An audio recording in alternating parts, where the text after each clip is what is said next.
Hearn inches closer to 900. Varon and Sears battle it out at Brewerton. Quick time starts now. Holy mackerel!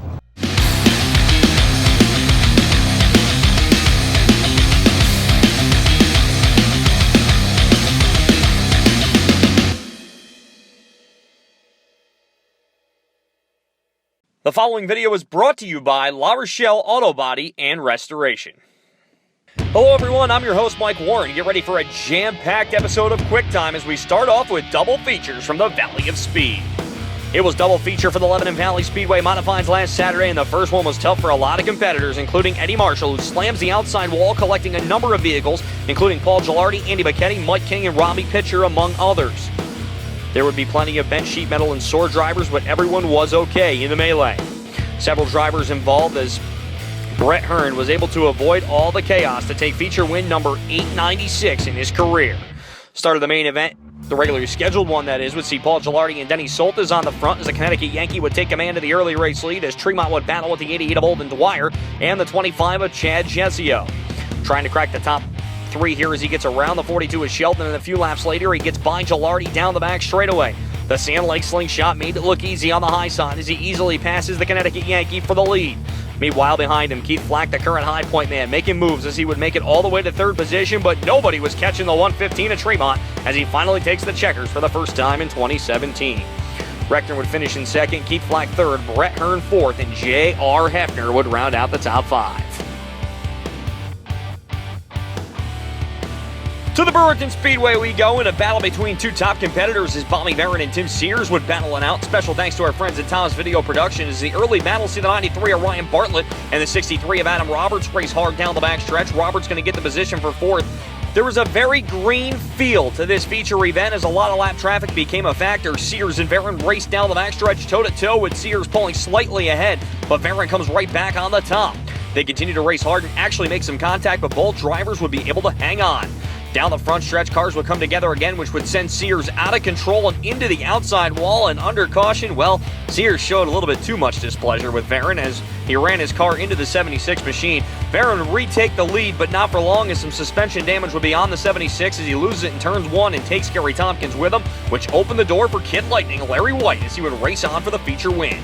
Mad Max McLaughlin would be making moves at the end of this one to try to grab second, but he would cross the line in fourth.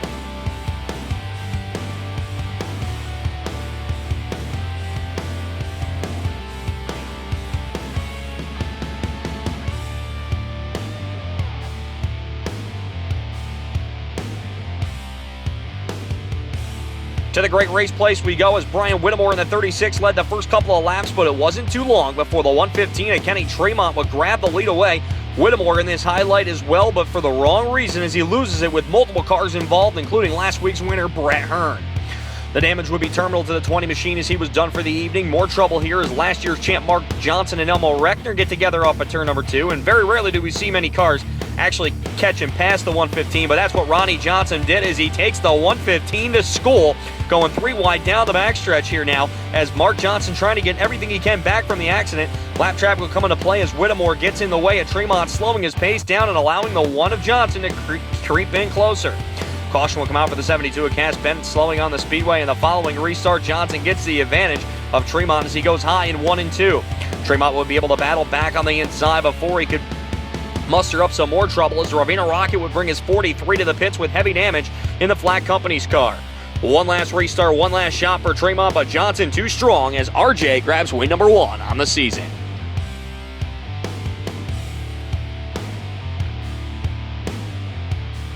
Ronnie Johnson picks up the win. Kenny Tremont would finish in second. Peter Britton third. Jesse Mueller fourth. And Mark Johnson battling back for fifth. To Merrittville we go now. Green flag in the air for the start of the modified feature as Scott Wood would take the early race lead. Phil Vigneri in the 47 would not make it easy, though, as they race close for the lead in the early going. Check out the move of the 71 of Mike Bowman as he splits the difference and races his way to the lead in turn number 1. As they race on, trouble with the leaders as Ryan Susi in the 3RS car gets on top of another machine and bringing out the yellow. Matt Williamson, who already has a feature event win to his credit this year, starts making some noise as he moves around Vigneri, and also Pete Bicknell races right behind. Yellow would be displayed for Chad Brockman as he's involved with Gary Lindbergh in the 28 machine. That caution flag was all Williamson would need as he gets out in front of Bowman on the restart and goes on to capture another feature event win at Merrittville. Rudolph would settle for second, Tim Jones coming on third, Chad Brockman fourth, and Ryan Susi would finish in fifth. To the Track of Champions we go now for the modified division. Josh Hohenfors started up front but would fall into the clutches as Stuart Friesen looking to bounce back after a tough race in Charlotte with his truck team the night before. Ronnie Johnson trying to stay perfect on the weekend as he races hot and heavy in lap traffic, making some contact here with the 816 of Jeff Rockefeller on the front stretch. Friesen going to work his way by the 24 of Jeremy Wilder and set his sights on the 1RJ machine. Johnson stays down low, opening up the top shelf for Friesen, who outmotors him in turn number one as Stewie gets back to his happy place at Victory Lane at Fonda.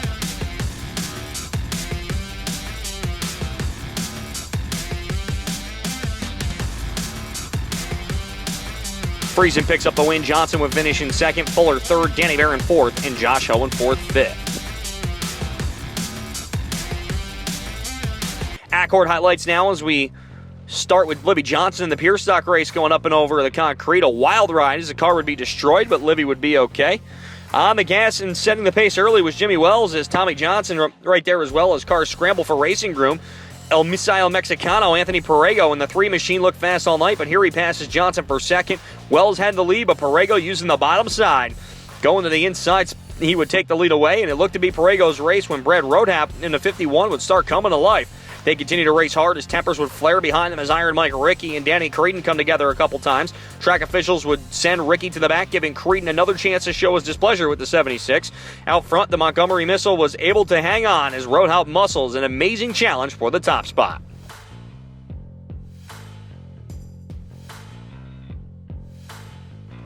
Perego grabs the win. Roadhouse would finish in second, Danny Tyler third, Brian Crummell fourth, and Mike Ricky fifth.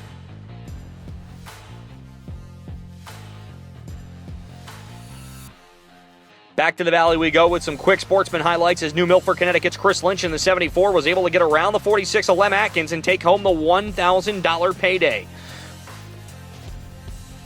Pro Stocks now brought to you by Cranes Outdoor Power Equipment as Tommy Dean in the 413 and Ricky Duzlak in the 29 lead the field for the start of the 20-lap feature. Duzlak would soon skate away to a comfortable advantage as they raced three wide behind him. A restart would bunch things up again as the 8 of Jay Corbin and the 7 of Rob Yetman were nipping at the heels of Duzlak. They would race hard in the turn number 3 and maybe a little too hard as Corbin loses it while racing for second, almost taking Yetman with him, but he would continue but finish 22nd on the night.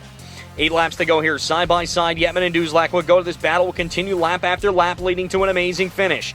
Laps traffic would start to become a factor as Duzlak forces Yetman down in the lane of John Ruthier as Ricky Duzlak in the 29 is able to hang on for the victory. Duzlak picks up a major win to start off this early portion of the season. Yetman would settle for second, Townsley third, Stephen LaRochelle fourth, and Jason Meltz would finish in fifth.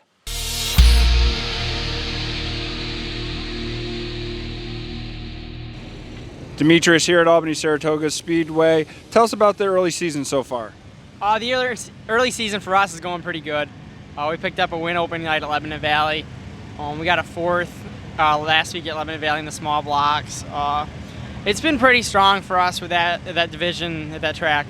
Here at Malta, it's been the one race we got in, it was a struggle. We started on the pole, but racing the big block here primarily is a whole different ball game for us, and it just has so much to learn for me as a driver and grow and get used to it better. But you can see where it's paying dividends racing that small block at Lebanon Valley.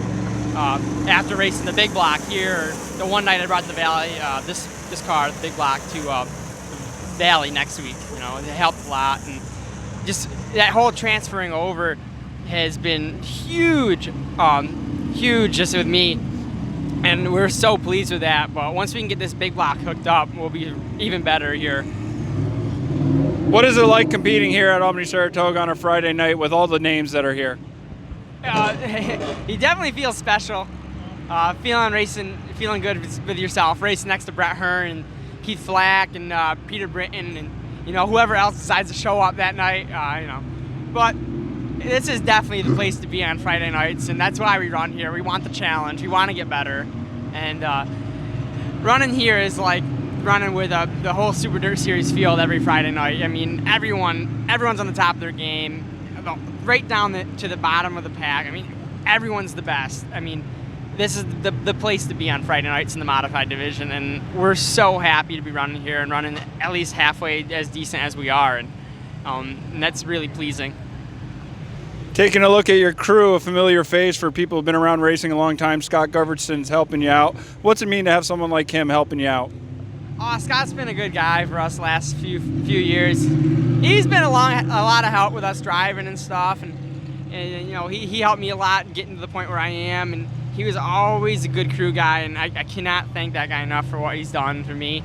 And you know, he's working on his own car right now, and he's helped us so much along the way, and I'll forever be grateful for him. And he's been an awesome, tremendous help, you know, along with Art Collins, you know, with Gatorworks Fabrication. He has been an awesome help too, and he knows these cars in and out, and he's gotten me to this level too. And with you know, I took a lot of veteran crew members and some new guys, and it's gotten a good core group to show up every track and every Friday night and Saturday night, and we got a great group going on.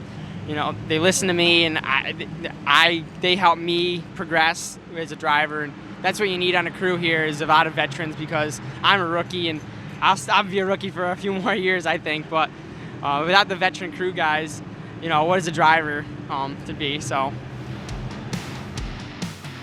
Back to the great race place we go for some pro stock action now, as we start off with big trouble as Jay Fitzgerald gets the worst of this one. A number of cars involved, including Jason Meltz in the 51, and when green flag racing would resume, Robbie Speed would get to work as he races here for third, and would a lap later would take second away from Kim Dool in the 14. Only one car laid out in front of Speed, and that was the 27 of Nick Stone, trying to make the outside line work, but Speed went Top Gun style on the inside, the fast way around the speedway to his advantage as Robbie picks up the pro stock win. To the Sportsman now for their 25-lap feature. Dave Baranowski taking the lead early in this one as a good three-wide race was shaping behind him. The 7-11 of Jamike Soule racing hard for position. Nick Freddo along with Daryl Nutting in the 42, all looking to move up, as Baranowski would get challenged here by the 234 of Adam McAuliffe on the high side. McAuliffe will grab the race lead as big trouble would happen behind him as Andrew Buff ends up on his roof, and a number of cars get a piece of the action as well. Just as we mentioned, Soule in the 7-11 was making moves on the high side, and here he becomes the race's new third-place man. McAuliffe looked to be running away, but the caution would fly with 2 laps remaining, and on the restart, Soule gets his nose ahead for second, but McAuliffe again using the high side, making it stick, but grab the lead for good down the backstretch. Warner would try to make things interesting for second as he was tough with the 7-11 the whole way, but the 234 of McAuliffe picks up the win for the first time in 2017. Back to the Valley of Speed we go to start off some pure stock racing action as Dave Stickles, among other drivers, was involved in a big wreck in Turn 1. To the small block modified feature now as last year's champ Kenny Tremont finds early trouble as he had to go to the attention of his crew for a fuel line issue, which would put the 115 to the rear. Chad Pearson, the 83 who started out front, would keep it there as a battle between the 74 of J.R. Hefner and the 55 of Brett Haas as they continue to race hard off at turn number 2. Give the position to Hefner as he would try to go for second with Timothy Davis in the 7, but the laps would run out as the 83 of Chad Pierce picks up the win.